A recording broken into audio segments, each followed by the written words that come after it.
If you enjoy this show, please share, rate, and review. The more listeners, the greater the impact. Everybody goes a rain, boom boom goes a thunder. Everybody goes a rain, boom boom goes a thunder. Everybody goes a rain, here I am, boom boom goes a thunder. Look at me, I'm alright. Everybody goes a rain, in the storm, dancing to the rhythm of the rain. Welcome home, where healing and restoration are celebrated in stories from those who have walked through fire and come out the other side. Welcome to the Pursuing Redemption podcast, with Heather Shore. Dancing to the rhythm of the rain. Everybody goes a rain. Here I am. Look at me, I'm alright. Everybody goes a rain. Well, thank you for coming on today, Dave, also known as the Praying Medic. We're very excited to have you on Pursuing Redemption podcast. So welcome to the show. Thank you for having me on the show. It is great to be here. I'm excited to talk about, well, all the things we're going to talk about. I know. We've got some fun questions lined up for today. So we'll just dive right in. We would love to hear, about your conversion story, how you came to Christ, and that entire journey. Okay. Well, I am a former atheist. I did not believe in God for most of my adult life. And then I was working as a paramedic firefighter in the state of Washington. And at the tender age of 38 years old, I had a dramatic overnight conversion to Christianity. I was reading the book Left Behind, which was recommended to me by my paramedic partner and my lieutenant. Both of them kind of recommended that book to me. And I really wasn't into reading novels, especially wasn't into reading that kind of stuff, eschatology. But I had this feeling like I should read this book. So I worked a double shift, a 48-hour shift on Memorial Day weekend 2000. And I was working on the busiest medic unit in the county, a 48-hour shift. And on the first 24 hours, we didn't have a single call. And I had brought the book with me to the fire station. So about 3 o'clock in the afternoon, I'm kind of going stir crazy. I grab the book. I go upstairs to the bunk room, start reading the book. And man, Holy Spirit just invaded the fire station. I could hear God talking to me. He was convicting me of my sins. I knew that night, if I did not accept Jesus as my Savior, I would spend eternity in hell. And I fell asleep that night in a puddle of tears, asking God to prove to me that he was real. And I woke up the next morning at the fire station, and I heard this voice talking to me, a very calming, soothing voice telling me to be nice to people, to not be a jackass, to not be sarcastic. And it was like, it's the weirdest thing. I heard this, I wouldn't say it was an audible voice because no one else could hear the voice, but I heard a very clear voice inside of me talking to me and guiding me for the next 6 weeks. And literally that day I was out telling people about Jesus. So that's how I came to Christ. It's amazing. And I've been following along with your teachings and on your Telegram channel for the last year. So it's been interesting to hear different chunks of your story. Mm-hmm. But I would love to hear a little bit more about your career as a medic and that point where you have talked about how God said, hey, I want you to pray over the people in your ambulance. Yeah. Very interesting story. My career as a paramedic was pretty traumatic. I'm not going to lie. I've been on a lot of calls that were very stressful, seen a lot of people die in my arms. Even as a volunteer EMT, when I was very young, I saw a lot of people die, literally take their last breath in my arms while we were waiting to extricate them out of a car. I've worked in a lot of high stress situations, working as a flight paramedic. Every Okay. flight we went on was stressful. And I worked critical care for 10 years, doing ground transfers, critical care, very stressful. So I developed a lot of post-traumatic stress disorder. And Really? I was never diagnosed with PTSD, but almost anyone who works in EMS, fire, law enforcement for 5 years or so, you're going to go on calls that are going to traumatize you. And Sure. and I was pretty traumatized.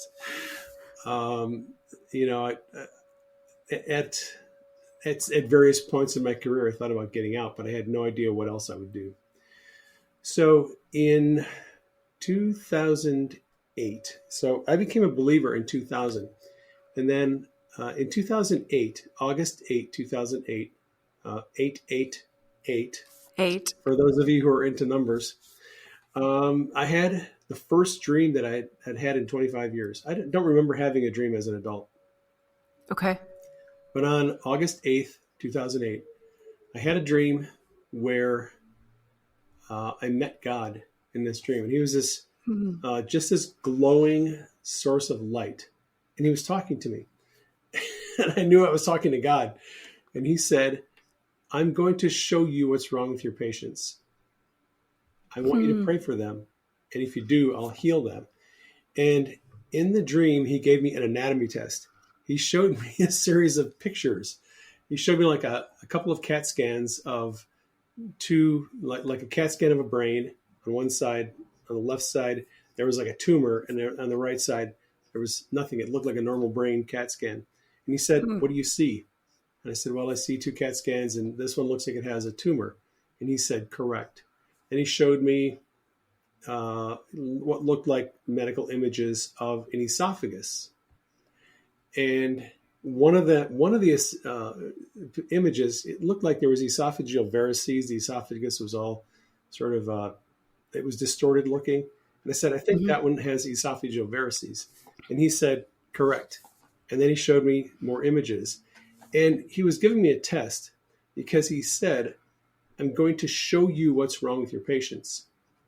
And I want you to pray for them. And when you do, I'll heal them.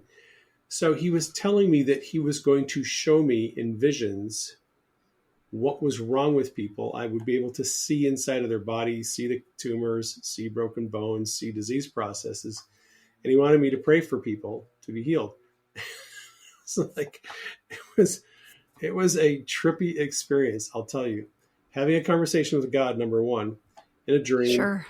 And the fact that I'd been a believer at that time for 8 years. I'd gone to a church that did not believe in healing and miracles. I was taught that healing and miracles ceased 2,000 years ago. So I was full of doubt and skepticism and unbelief. I woke up from that dream and I was like, oh, Denise, you're not going to believe the dream. What just happened last night? Like, I had a dream. I never dream. I had a dream and I met God. So to say it was a life altering event is kind of an understatement. But I went out in the ambulance and I began praying for people that I transported, for 4 or 5 months. And it was basically just begging God to heal people. I very quietly, I'd be transporting somebody out, they're on the gurney and I'm in the ambulance and I'm sitting behind him. And I'd just whisper, Lord, if it's your will, please heal this person. And I would hopefully say it low enough so that they couldn't hear it because I was just embarrassed and uncomfortable with the whole thing. I didn't believe healing actually worked, like miraculous healing. I'd never seen anyone healed. I thought people like Benny Hinn were phonies. I thought faith healing was a joke. I was full of doubt and skepticism. So I didn't see anybody healed right away. I was, like I said, I was begging God to heal people for probably 4 or 5 months, maybe 6 months. And then I started watching a few people who had success in healing. Todd White at that time, White was out there and he was doing a lot of street healing and he had a YouTube channel. So he was posting videos where he would be on the streets praying for homeless people and he was commanding ligaments and nerves and broken bones to be healed. He'd command cancer to leave. And I was watching his videos going, wait a minute, you can't do that. You can't command stuff to leave. It's not how it works. You're supposed to beg God to heal people. Yeah. But of course, begging God to heal people, I was doing that and it didn't work. So I started to emulate what Todd White was doing. Okay. And I started commanding evil spirits to leave, commanding bones and cartilage to be made new. And guess what happened? People started getting healed. Then I went in, and I went into the New Testament at that time, and I was reading the stories of how Jesus and the disciples healed people. And sure enough, they exercised authority and they released power, right? And so I'm going through Matthew chapter 7, Matthew chapter 8, 9, and 10, going through Luke, the Gospels of Luke chapters 7, 8, and 9, and I'm starting to it's starting to click. I'm like, okay, yeah, it's about power and authority. Luke chapter 9, verses 1 and 2. It says, Jesus called the 12 disciples to himself, and he gave them power and authority over demons and to heal diseases. He gave his disciples power and authority, and they exercised it.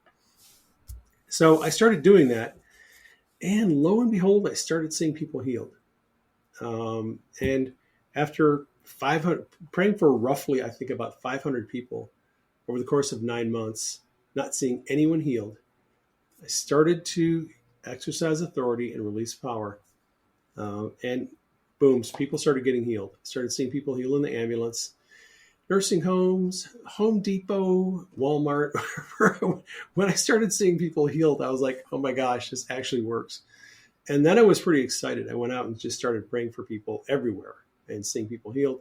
And I was writing at the time, I was writing a blog. And I was just, blogging my stories, testimonies, and sharing those stories, and kind of grew a following on Facebook. And then I published my first book, Divine Healing Made Simple, which is basically just a lot of testimonies of people being healed, and chapters that discuss the various aspects of physical healing, emotional healing, deliverance, God's glory, his presence, and how that affects healing, and other related issues. So that's up to 2012. Okay. 2013, maybe. So you had mentioned in a previous conversation that your kids got used to seeing all of this happen, right? Whether you were at Walmart, Home Depot, wherever. Oh, yeah. So were they sort of trained up in this? Like, were you training them at the same time you were doing all of this, so they were empowered to exactly go do it themselves? My kids were, let's see. Yeah, they were, I think it's 2008. Yeah, they were 12, 13 years old. Okay. At the time. And yeah, we'd go to Target, we'd go to Walmart, we'd go to Safeway, to the grocery store. My daughter's with me. She's like, Dad, are you going to pray for that person? I'm like, yeah, let's go pray for him. So we go over there. They'd have an immobilizer on their shoulder. They'd be in a wheelchair. They'd have, sure, the immobilizer on the wrist. I'd pray for them, and they'd get healed. And my daughter would just walk out of the store with a smile like, this is so cool. And I taught them how to do it. After I've been doing it for a while, if my daughter was with me, I'd say, hey, my daughter's going to pray for you to get, you're going to get healed. She's like, what? What are you making me do this for? Like, well, you've watched me do it 100 times now. You can do it yourself. So I would get my kids to pray for people, and they would see them healed. One of my favorite stories, we had a Kirby vacuum cleaner salesman come to our house. Oh, fun. Okay. And he was actually a hockey player, a semi-pro hockey player when he was younger, and loved hockey, but he took a slap shot to the collarbone and broke his collarbone, and he had a messed up collarbone. He couldn't raise his shoulder and his arm. He had very limited range of motion in that shoulder, and had it for years. Had a lot of adhesions and scar tissue.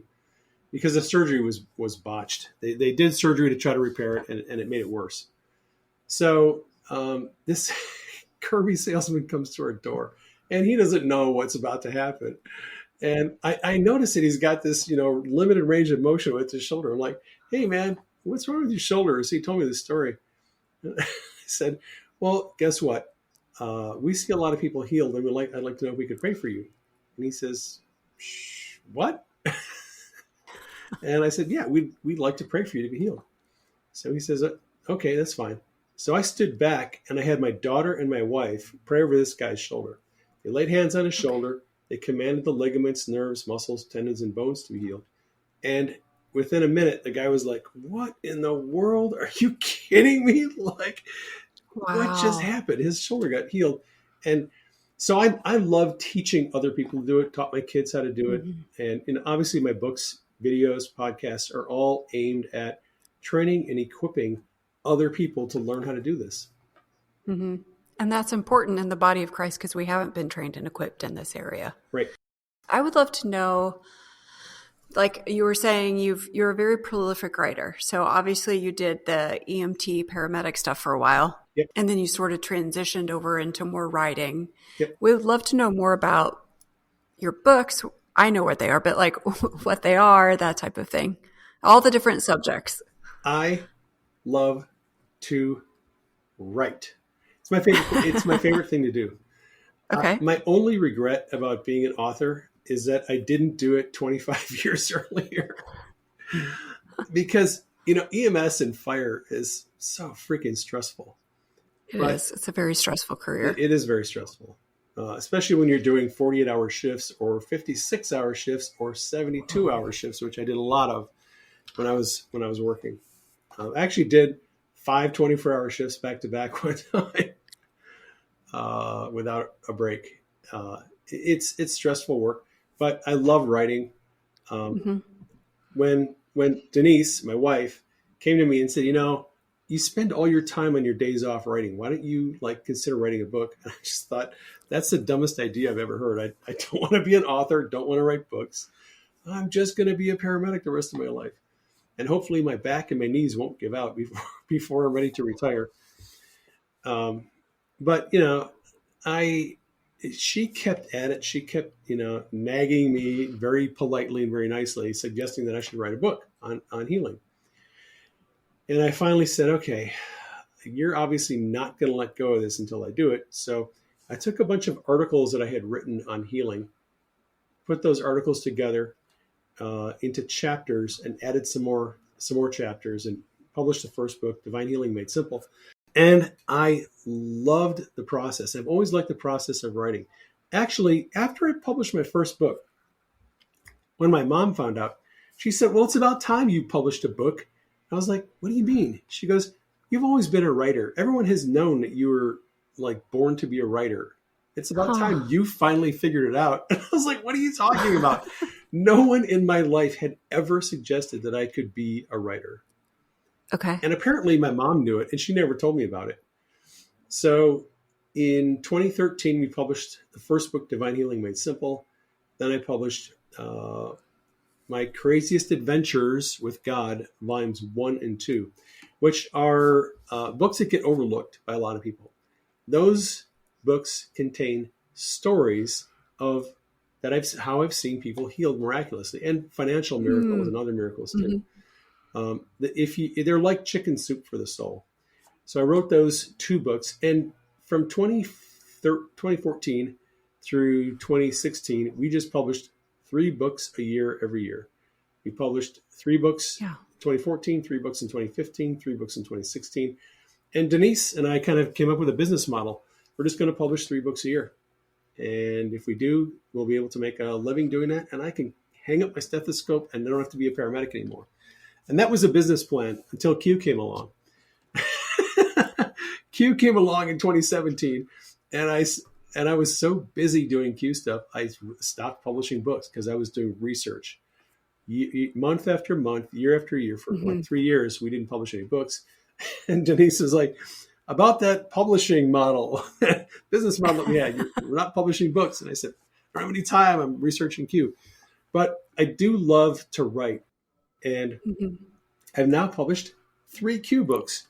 But I'm back to publishing books on God's kingdom. Just published a book, Power and Authority Made Simple. And we are soon going to be publishing another book called Emotional Healing and Deliverance Made Simple. That's going to be a full-length book on emotional healing and deliverance. It will even go into how to heal survivors of satanic ritual abuse. Oh, it will. Okay. There's going to be like 5 chapters at the end of the book that cover pretty heavy-duty emotional healing of ritual abuse, mind control programming, stuff like that. So, and I have no shortage of other books coming. I've got some novels that I'm working on. And did I tell you that I like to write? Yeah. Yes, you did. I'm very curious on the emotional healing and deliverance. Are you incorporating different types of inner healing, or is Yes. it more of the emotional healing made simple? It is. Because and also too, like, deliverance is done in so many different ways. Yeah. The book Emotional Healing and Deliverance Made Simple is going to be based primarily on testimony. Okay. Because there isn't a lot of instruction in the Bible about how to do emotional healing and deliverance. I mean, you can see a few examples of deliverance in the scriptures. I don't Sure. think there's any examples of emotional healing in the Bible that I'm aware of. But I have a ton of testimonies from people over the last 10 years of people being healed emotionally. So I've gathered a bunch of testimonies together. And Okay. the first part of the book is going to go through some basic instruction. I'm going to explain how the soul operates, how the soul is traumatized, how fragments and altars of the soul are created, how they affect our life, how demons can attack fragments and altars and attach to them and demonize them, how demons cause physical sickness and emotional illness. And then I'm going to launch into a whole lot of testimonies that explain how people have been healed through various means, a lot of different ways in which it can be done. Yeah, there are a lot of different methods with which it can be done. So I was just curious if you were focused on certain avenues or if sort of all encompassing. Yeah, it's going to be a pretty well-rounded. That's good though. Yeah, it is. God is Yeah. not limited by our methods. Like a lot of the testimonies, that I share in this book, people did deliverance themselves. They just were, in the middle of the night, they had this demonic attack. A demon was attacking them. They started commanding the evil spirit to leave them, and they went out through this battle throughout the night until finally the demon left them, and no one assisted them in doing it. There's quite a few testimonies in the book of how God either just sovereignly, yanked a demon out of somebody, or 3 or 4, Sure. or the person went through self-deliverance, did it themselves. In some cases, I share testimonies where people have had assistance of someone else who helped them with deliverance. And then emotional healing, variety of ways in which God has healed people of emotional trauma, sometimes in dreams, sometimes through regular formal emotional healing and deliverance, just a variety of different ways. Yeah. That's great. I mean, that's definitely something that we all need and we need to walk through if you want to move forward in freedom with Jesus. So if you want to live in freedom, emotional healing Yep. is a good way to do it. if you could give people some encouragement on how to sort of be the hands and feet of Jesus, what would you tell them? Learn how to show compassion to other people and learn how to operate in physical healing, emotional healing, and deliverance. Jesus, it says that the Bible, Jesus saw the multitudes and he had compassion on them. Compassion was the thing that motivated the ministry of Jesus to heal the sick, to feed them, to comfort them, and to help them on their path in life. if you don't have compassion for other people, it's really hard to make a difference in the world. And I would suggest, number one, develop some compassion for other people. I don't necessarily have a blueprint that teaches you how to learn how to develop compassion for other people, but I will tell you. But it can happen. C.S. Lewis said something very interesting, an observation about how we develop sincere love for other people. And he said, it's okay to start out with a lack of love and compassion for others. That's how most of us start out in a relationship dynamic. We don't necessarily have a lot of love and compassion for another person when we don't know them. He said, what you do is, here's the trick. You act as if you have love and compassion for them, even if you don't feel it. You just act toward that person with kindness and compassion. Go out of your way to help them. Be loving toward them. Show them kindness. Show them respect. Do things that will help them out. And he said, what will happen is, if you act as if you love them and if you have compassion for them, at some point in that relationship, you're going to develop sincere love and compassion for them. First you act, and then the feeling sometimes will follow later on. So if you want to develop love and compassion for other people, go to Walmart and start laying hands on people and getting them healed. When you see someone who's emotionally traumatized, ask them if they want to receive emotional healing. If you see someone who's injured, ask them if they'd like to be physically healed. And learn how to do that. It's not hard. It really isn't. Like, I'm not the smartest person in the world. I stumbled and I fumbled my way through this thing and finally figured it out. And I've written some books and I have podcasts and videos that explain how to do it. And on my Telegram channel, we see people healed through prayer all the time. It's not about being the most anointed person in the room. Sometimes it's just about being the most compassionate person in the room. And being the most obedient at times too. And obedience can help. Yeah. For sure. I would love to, this is just more for my curiosity side, about some of the things that God's been telling you through dreams recently and how people can sort of prepare. Are you sure? Maybe a snippet. All right. Well, you know what you asked. Yes, I would love to. Yeah, I would love to know. For the last 3 years running, I have had probably in the neighborhood of 200 dreams about loss of technology of various kinds. It began with some dreams about loss of email services. In one dream, I just saw various email services going offline. Gmail went offline, and then Yahoo Mail went offline, and then Microsoft, MSN, Hotmail went offline, and people couldn't access their email services. And it was kind of a progressive thing where it started with just one or two, and then a whole bunch of email services were not available. Had a number of dreams where I saw social media platforms gone, couldn't use them anymore. Had quite a few dreams where I saw cell phone service didn't work anymore. So that's really in 2020. That was the thrust of a lot of my dreams.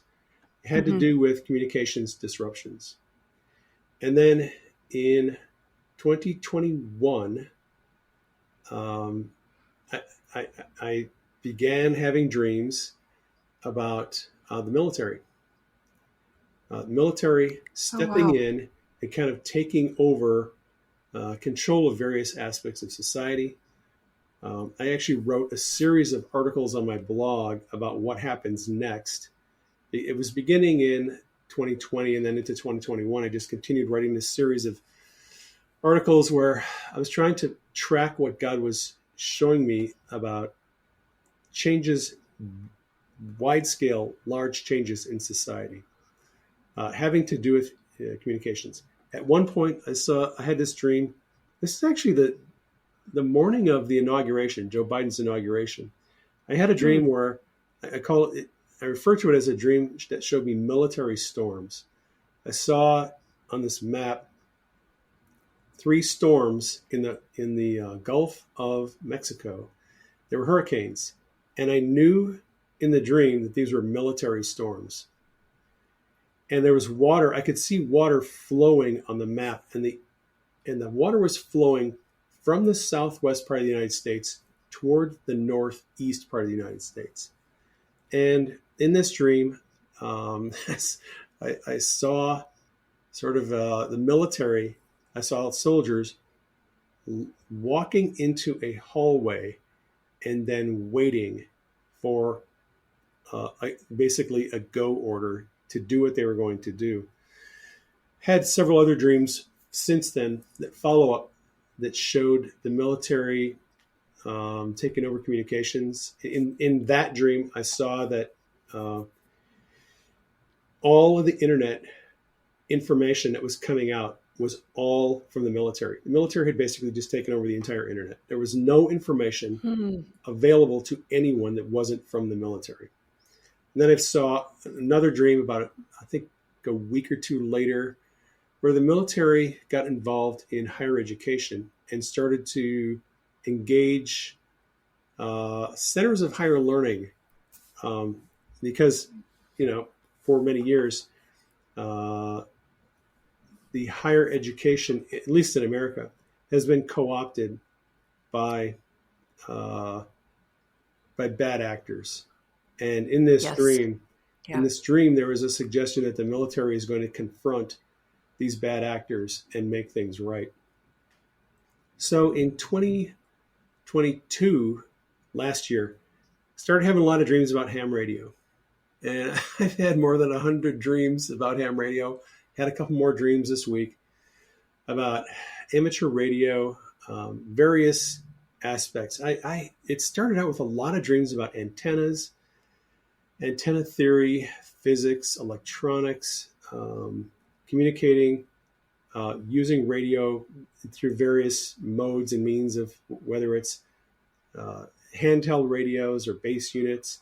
I had dreams where I was out in the area around where I live, up on mountaintops, testing out antennas and testing out broadcast configurations and testing out transmission capabilities.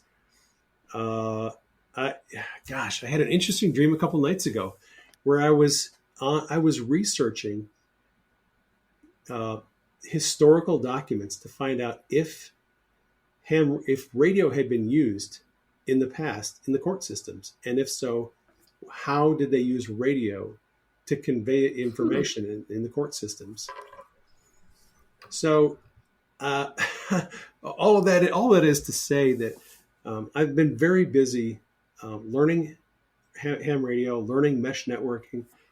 There's a lot of related ways to communicate with radio that don't require a license. That's one thing I would tell when you asked about, what can people do to prepare? If you want to get your ham radio license, you can study for the technician test and get your technician license. And then I would recommend also study for the general test and get your general license. In, I think, June of last year, I got my technician ham radio license. And then in July, I got my general license. So I can talk on all the bands, radio bands that are available.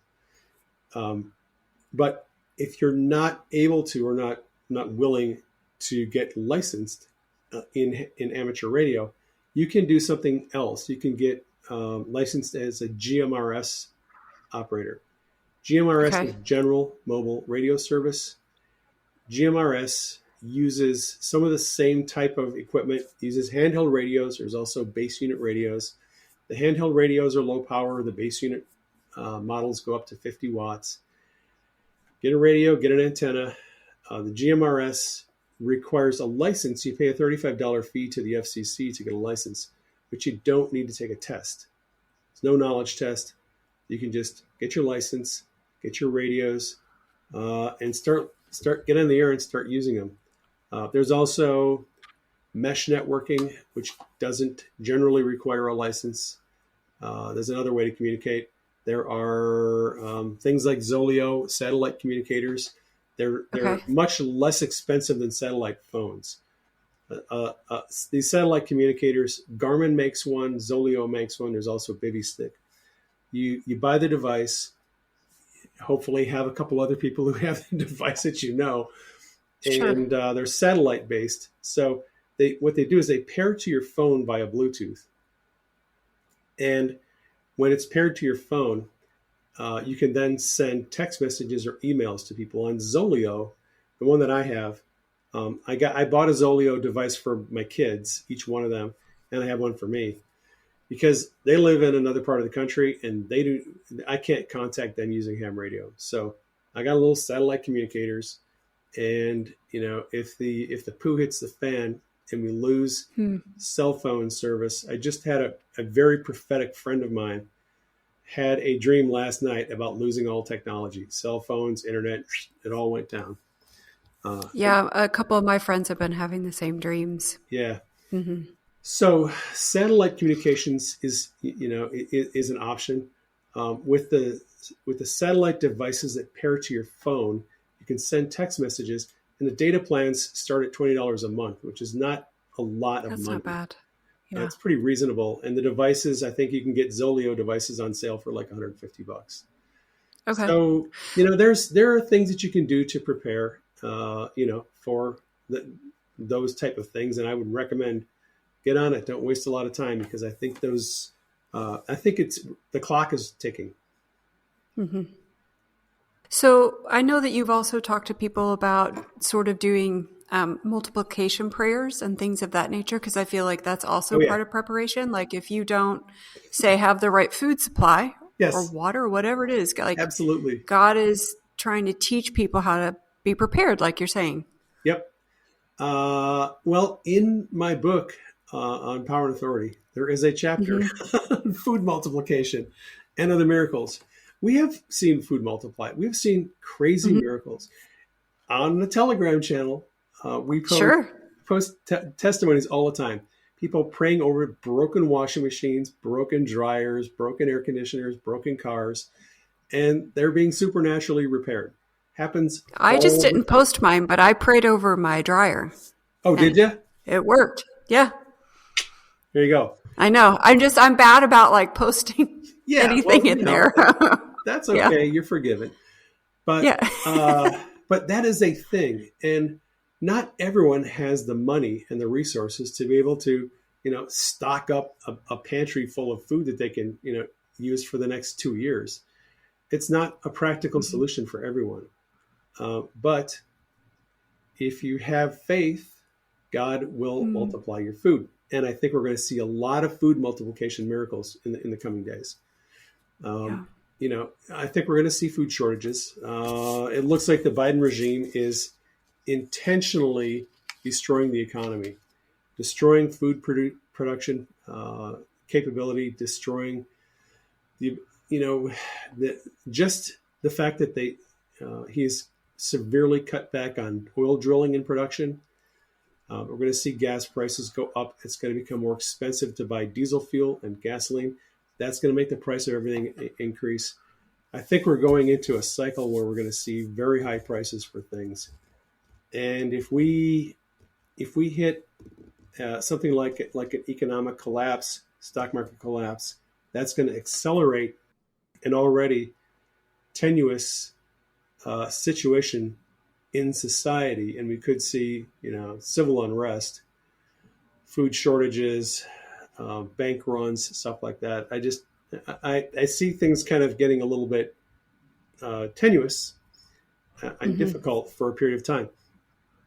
And to that point,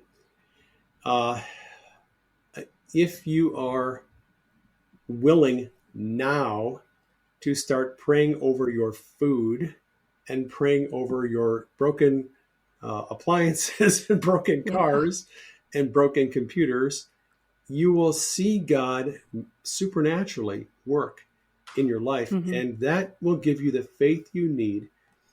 If we get a grid down situation where things become desperate, just take that faith and exercise it and believe that God is going to meet your needs. We're going to see a lot of amazing miracles in the coming days. I do agree with you on that. And those are going to be the amazing miracles and testimonies that we get to share with other people. Exactly.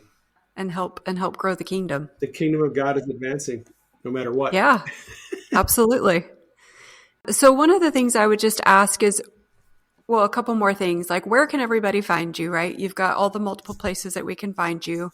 And then two, just this isn't on the thing, but I was wondering if maybe you'd do like a minute prayer before we leave, since you are the praying medic. Yes and yes. Yes and you yes. can Okay. actually, if you go to my website, prayingmedic.com, that is the main place where you can find my podcasts, articles, links to all my books, classes. I do have classes, some online video-based classes that I teach. All my resources are on prayingmedic.com. And if you go to, like, for example, if you go to the videos and blog page on my website, in the sidebar, if you're using a desktop, like a web browser, in the sidebar, there's a little link tree icon. If you click on that link tree, that'll take you to my link tree page. And that has all of my Rumble, YouTube, Facebook, Twitter. All my accounts are on my link tree. I am on Facebook. I have a Twitter account. I'm on Rumble. I'm on Truth Social.